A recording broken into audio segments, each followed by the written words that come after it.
Magandang araw po at magandang gabi po sa mga nakakapanood sa gabi at sa lahat po ng naabot ng video na ito. Welcome po dito sa ating channel, AMV o Avoy Mix Videos. Ngayon po ay tatalakayin natin itong bagong invention na ito, no? Mula po ito sa kumpanyang Thales. Iniaalok po ito sa Pilipinas dahil kapaki-pakinabang po ito sa ating military, lalo na sa ating pangdepensa na hukbong sandatahan.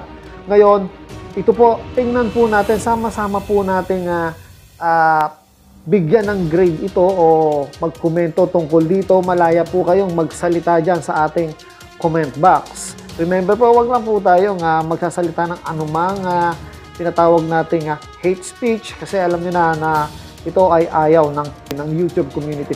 Ngayon po, sinasabi ko nga, pwede kayong magsalita o magboto kung ito pa ay karapat-dapat naggastusan ng mga Pilipino. Pwede yan pagbotohan dyan po sa comment box o tanggalin na lang o walang bahala na lang itong alok na ito ng Thales. Ano po kaya ito? Tingnan po natin. Ito po, mula sa video ni PH Malaya.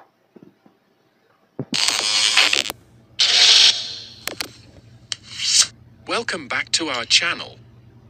Today, we have an exciting update from ADAS 2024, where Naval News has confirmed an interesting development in the Philippine Navy's anti-submarine warfare ASWE capabilities.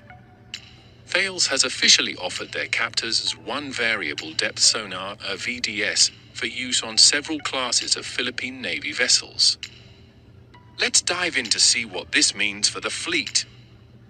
Thales, a renowned player in the defense industry, has proposed the captors as one variable depth towed array sonar, TAS, for the Philippine Navy's HDP's 2200 offshore patrol vessels, OPVs, Miguel Malvo-class corvettes, and the Jose Rizal-class frigates. This offer could potentially enhance the Philippine Navy's ability to detect and track submarines in the region.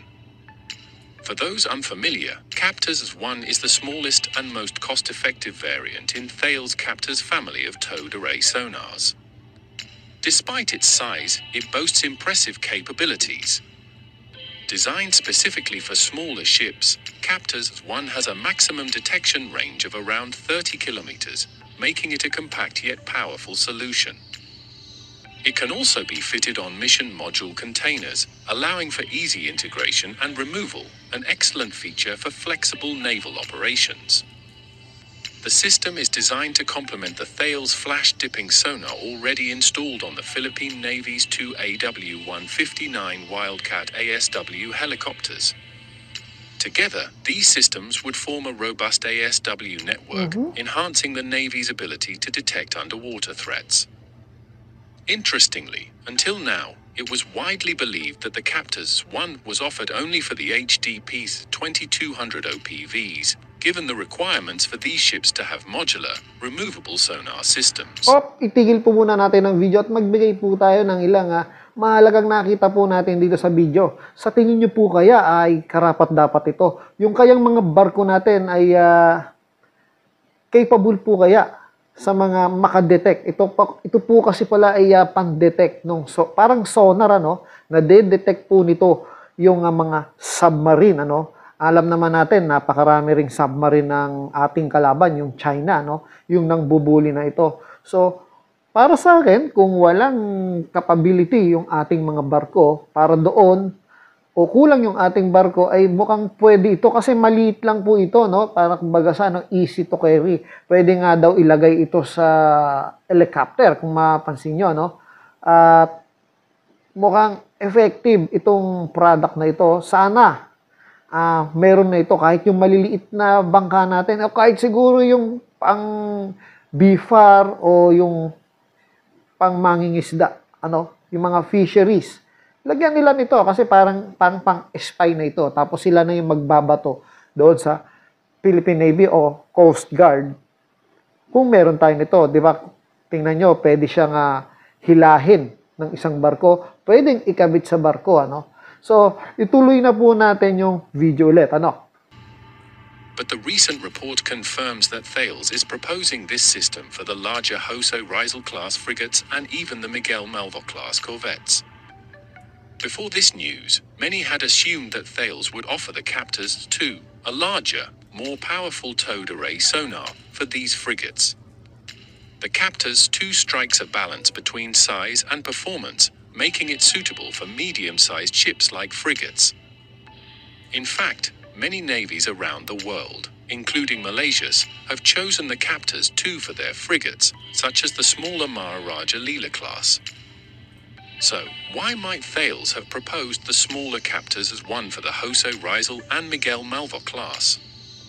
The decision likely comes down to flexibility, cost, and the operational requirements of the Philippine Navy. By offering a more compact solution, the Captors as one provides a practical, cost-effective ASW capability suitable for the variety of naval missions these vessels undertake. Regardless of the reasoning, if this offer is accepted, it will be a game-changer for the Philippine Navy, providing a more comprehensive anti-submarine warfare solution across multiple platforms. We'll be keeping an eye on this story as it develops and provide updates on any new information from ADAS 2024. What do you think about Thales' offer? Should the Philippine Navy stick with the smaller, flexible Captors 1, or would they benefit more from the larger, more powerful Captors 2?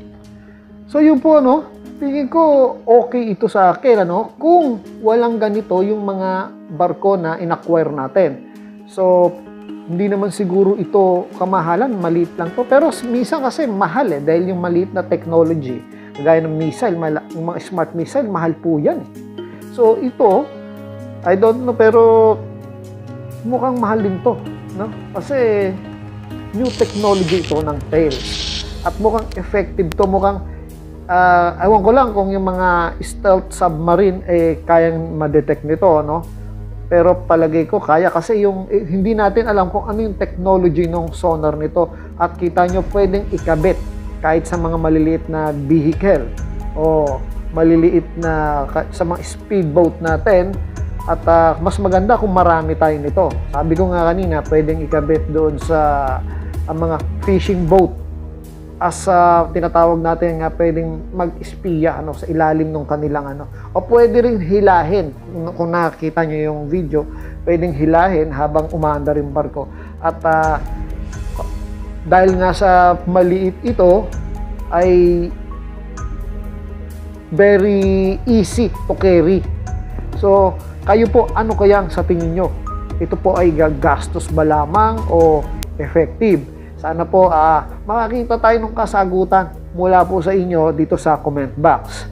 So, hanggang dito na lang po ulit, ibinalita ko lang po itong technology nito kasi ito po ay iniaalok ng Thales sa Pilipinas. So, kung effective o hindi.